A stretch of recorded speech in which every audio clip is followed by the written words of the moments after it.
já estava em valuation, porque várias das teses se aplicam também à Movida. Né? Perfeito. Acho que parte disso está refletido sim no valuation, é uma empresa que negocia aí num múltiplo mais baixo do que as outras, mas não é tão óbvio como olhar para isso, porque depende muito de quais são as estimativas que você coloca para a empresa para frente. E essas estimativas dependem muito de quanto você acredita que a empresa consegue gerar resultados.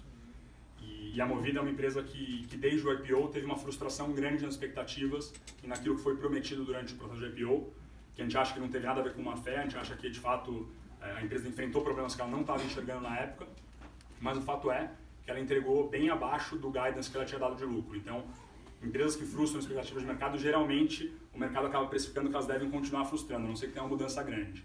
No caso da Movida, a gente interage bastante com eles, a gente acha um grupo de pessoas super competente, que certamente tem espaço para conseguir ter um resultado melhor do que eles têm hoje, que estão conseguindo endereçar parte dos problemas, mas a gente vê ainda um gap bastante grande em relação ao Localiza e não é que seja um desafio fácil. Assim, se colocar no lugar deles, você criar o competidor para uma empresa que nem a Localiza, no negócio de aluguel de carro, é um negócio que no mundo tem muito poucas empresas que conseguem rentabilizar.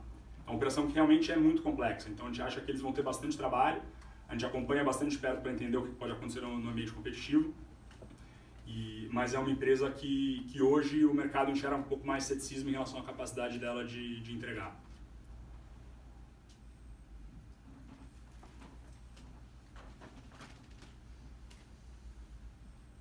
Oi, Paulo. Parabéns aí pela apresentação.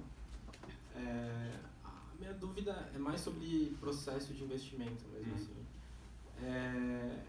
As qualidades do negócio e das pessoas, você acha que de alguma maneira ela prescinde uma simetria ali de valuation, de potencial de retorno, assim, com o processo de vocês, assim, de visão, assim? Tá. Falando do processo, acho que tem duas coisas que são importantes nesse sentido. A gente jamais faz um investimento sem olhar a parte de valuation. Então, por melhor que uma empresa seja, se o mercado já estiver precificando muita coisa na conta, sempre tem um preço no qual vira um investimento ruim. Então, é sempre importante se ater aos números e olhar um pouco de quão precificadas as coisas estão, qual o nível de múltiplo, qual o nível de retorno quando você faz um fluxo de caixa descontado, enfim. Você tem várias métricas diferentes, mas a gente acha que é sempre importante olhar para se balizar, para garantir que a gente evitar que a gente esteja overpaying por uma situação que, apesar de ser muito boa, não tem mais nada que sobra ali no preço. Isso é uma discussão que tem ficado mais interessante recentemente com várias empresas que têm modelos de negócio que geram pouco lucro e que aí é mais difícil de você ter o parâmetro de qual que é o nível de valuation que a empresa deveria ou poderia ter. A gente tem o caso mais emblemático da Amazon lá fora, que apesar de não gerar muito lucro, ela tem bastante geração de caixa, e ela negocia num nível de valor que você não tem nem muita referência para ver como estimar. Que certamente são negócios onde você olhar para métricas tradicionais de valor não vão te levar a lugar nenhum. Quem shortou a Amazon achando que era uma empresa cara porque ela não tinha lucro, se deu muito mal nos últimos anos, assim como em vários outros negócios. Então essa discussão de valuation é uma discussão que é super importante olhar, às vezes não é tão óbvio como olhar. A gente acha que pelo menos a gente sempre tem que ter algum parâmetro para ter certeza que a gente não está overpaying em uma situação. E a outra coisa que é tão importante quanto aí dentro do processo, depois que o investimento é feito, a gente acha que as pessoas lá são muito boas, mas essa nossa opinião sobre as pessoas serem muito boas, ela é uma opinião que tem que ser atualizada o tempo todo, tem que ser desafiada o tempo todo. Porque tem muitos grupos que já foram muito bons um dia, mas que ao longo do tempo o mercado vai mudando, as pessoas vão ficando mais velhas, a empresa vai mudando e deixam de ser grupos tão excelentes. Então, parte integral do nosso processo de investimento é não só monitorar sempre como é que o risco-retorno está evoluindo. Então, a Localiza, por exemplo, é uma empresa que quando estava no começo do ano a R$22, a gente tinha uma posição maior do que a gente tem hoje, uma posição de 6%. Agora que está a 28%, a gente fez uma redução por conta do risco-retorno. Mas a outra parte que é integral é sempre monitorar a nossa opinião do qualitativo, especialmente da questão de pessoas, para garantir que a nossa impressão continua sendo válida. Então, ter certeza sempre que a Localiza continua sendo uma empresa tão boa quanto ela é, ou que ela não está piorando. Porque se ela estiver piorando, a história dos próximos anos certamente vai começar a ficar pior em algum momento. E aí isso pode impactar muito. Então, a gente sempre olha desses dois ângulos. A atualização da parte qualitativa e, do outro lado, a atualização da relação de risco-retorno. Não sei se ficou claro.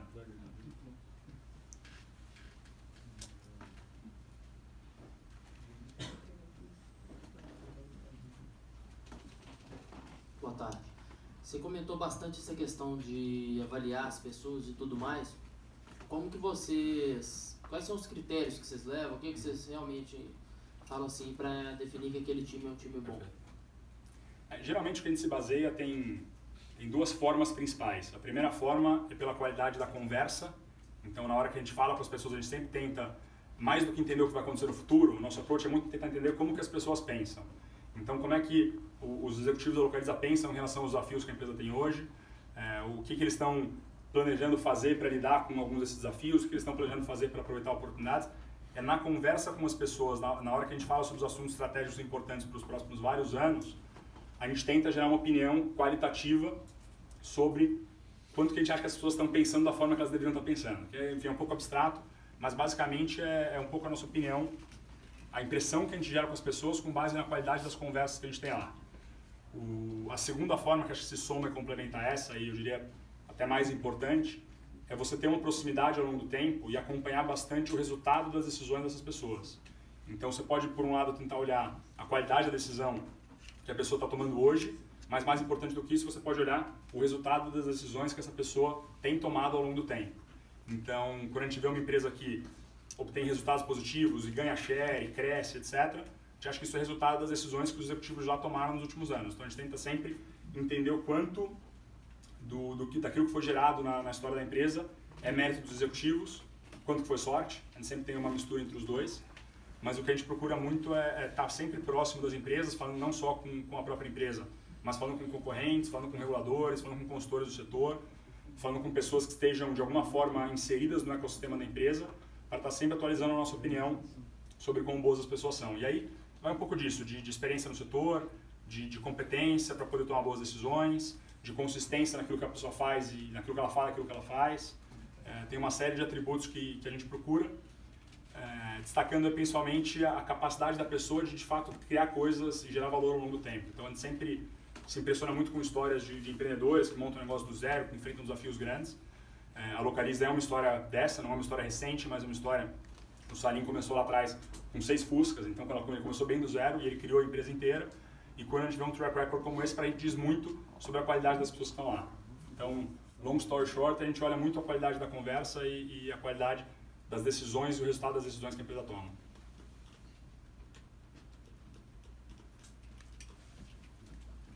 É isso.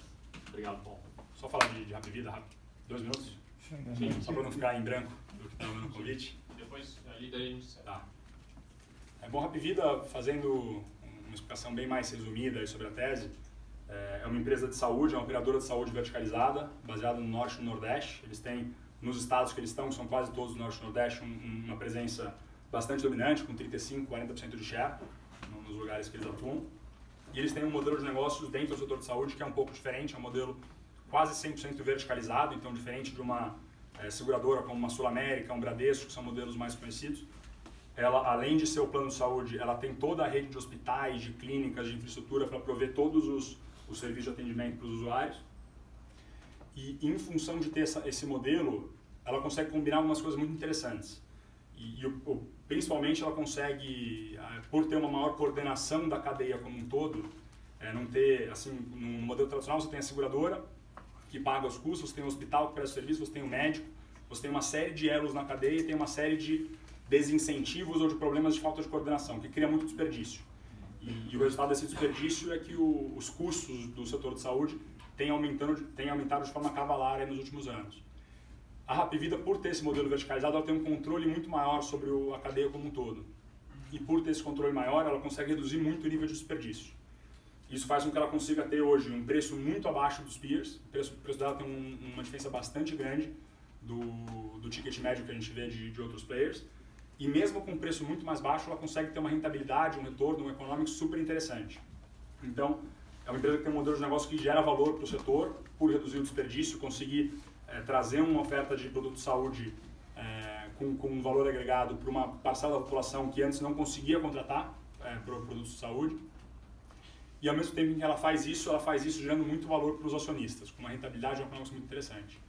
E além de ter um modelo rentável, ela tem, na nossa opinião, um espaço de crescimento muito interessante também, porque é um setor ainda com penetração muito baixa, é um setor que inevitavelmente ao longo do tempo só deve crescer, seja por demografia, seja por mais demanda para o serviço de saúde como um todo. Então o setor deve crescer, deve aumentar a penetração de mercado privado e ela ainda tem todo um espaço para expandir para outras regiões, além de Norte e Nordeste, onde ela não está. Então a gente vê aí drivers de prazo longo bastante interessantes para ela. E aí o terceiro pilar, de novo, para a gente sempre o mais importante, é um grupo de pessoas que a gente acha que é muito especial. Eles construíram uma empresa do zero. Os controladores, antes do IPO, a empresa fez a abertura de mercado agora em abril desse ano. Ela era controlada antes por 3 pessoas, que eram um pai e 2 filhos. Eles montaram o negócio sozinhos, construíram o negócio do zero até chegar hoje nos 2,2 milhões de beneficiários que a empresa tem. E construíram toda essa história ao longo do tempo, lidando com diversas dificuldades e criando um modelo único hoje dentro do Brasil. A gente tem a Intermédica, que é uma concorrente, mas ela tem um nível de verticalização bem mais baixo do que a Hapvida, perto de 50%, enquanto a Hapvida é acima de 90%.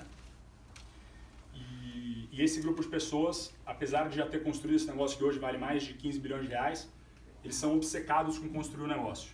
E que é exatamente o tipo de pessoas que a gente gosta de associar. Então é um cara que, apesar de já ter ganho muito dinheiro, feito uma história super legal, eles estão lá trabalhando pelos próximos 5, 10 anos da empresa. Então quando a gente reúne uma empresa com um posicionamento super interessante no setor, um econômico super rentável, drivers de longo prazo super interessantes, e com um grupo de pessoas que parece muito diferenciado e que tem um alinhamento total de longo prazo com a gente, porque eles têm 80% do negócio, a gente acha que é uma oportunidade também super atrativa. Hoje é uma posição perto de 4% do fundo também. Obrigado.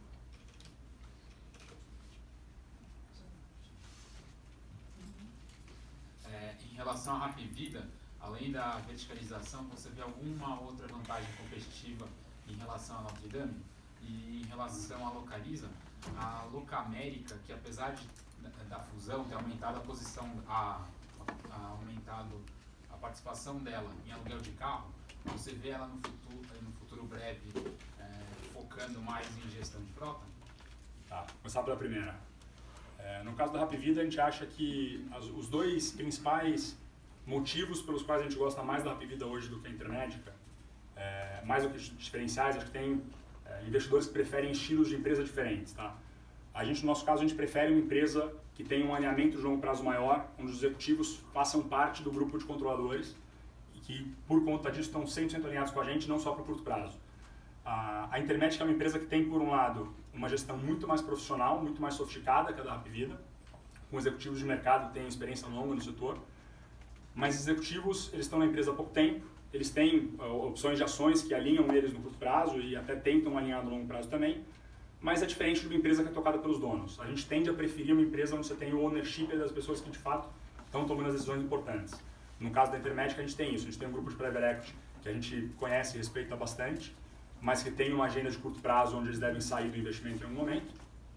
E a gente tem um grupo de executivos que é um grupo de executivos, não são donos, são executivos profissionais, que não tem problema nenhum, a gente investe em algumas empresas assim, mas podendo escolher entre as duas, a gente tende a preferir esse modelo, especialmente num setor como esse, que tem um alinhamento maior. Esse é o principal motivo. O segundo motivo é o nível da verticalização, o nível de controles que eles têm na operação, atuando em um mercado que era um mercado muito mais precário, muito mais difícil, e tendo uma posição de mercado dentro dessas regiões muito mais forte do que a da Intermédica. A Intermédica tem menos de 10% de share em São Paulo, que é o principal mercado dela. A Hapvida tem 35%, 40% de share em quase todos os estados onde elas estão, e em muitos deles competindo contra players menos sofisticados. Então isso faz com que o ambiente competitivo para a Hapvida seja um pouco mais favorável. E sem contar que no Nordeste tem uma penetração ainda mais baixa do que no resto do Brasil. Então a oportunidade de crescimento também a gente enxerga um pouco maior. Mas são algumas diferenças. A gente gosta muito das duas empresas, a gente acha que até tem em algum momento uma oportunidade das empresas se juntarem e fazerem algo juntas. Poderia criar muito valor para os acionistas. E a gente vê como uma oportunidade que tem no mercado. A segunda pergunta foi sobre Localiza, sobre a Locamérica, né? Se a Locamérica poderia focar mais na parte de gestão de frota. A gente tem visto a Locamérica nos últimos Investor Days e em algumas interações que a gente tem com eles, bastante focados em olhar o negócio como um todo. Então, olhar desde a parte do aluguel de carro mais curto até a parte de aluguel mais longo, até outros tipos de aluguel de outras coisas, não somente veículos pequenos. E que a gente acha que é uma estratégia que pode ser super interessante. Agora, o mais importante é eles conseguirem executar a estratégia. Então, o que a gente tem acompanhado muito de perto na Locamérica e poderia fazer o que a gente viesse a investir na Locamérica um dia, é se a gente enxergar que a execução está acompanhando a estratégia e que ela está conseguindo gerar diferenciais importantes.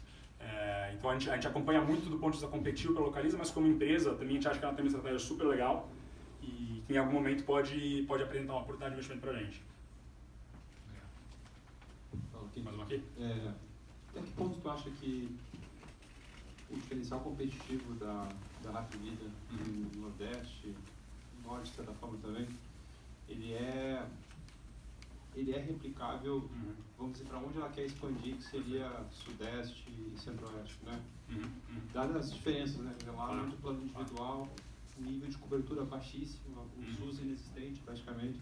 Então, uma situação, não pelo SUS, mas assim, bastante diferente, até do ponto de vista concorrencial, para entrar aqui Sudeste, Centro-Oeste ou mesmo Sul, né? Esse a gente acha que é um desafio bem grande que a empresa tem. A gente não consegue ter hoje uma convicção de que ela consegue replicar a operação aqui. Ela tá vindo de forma bem gradual para algumas localidades específicas aqui.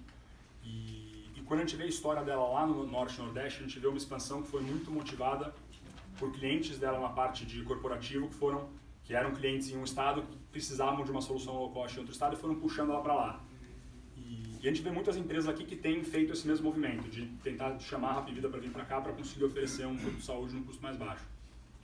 Então a demanda parece existir, a demanda parece clara. A dúvida que a gente tem é quão diferentes esses mercados são e quanto que essas peculiaridades podem, de fato, fazer com que ela não consiga replicar uma vantagem tão grande. E aí a gente não tem muita resposta. O que a gente tem é uma impressão muito positiva sobre eles, a gente acha que eles devem conseguir construir alguma coisa aqui. Se o diferencial vai ser tão grande quanto ele é lá nas regiões do Nordeste, a gente não sabe dizer, mas a gente está acompanhando. Acho que a história está bem no começo ainda. Eles estão começando a entrar em Sul e Sudeste e certamente essa é uma questão super importante que a gente, nas nossas contas, a gente não coloca muito ainda nesse crescimento porque a gente não consegue dizer se eles vão conseguir fazer esse crescimento com a mesma rentabilidade que eles têm hoje. Está nos planos da empresa, mas a gente acha que tem bastante desafio. Paulo, obrigado. Obrigado.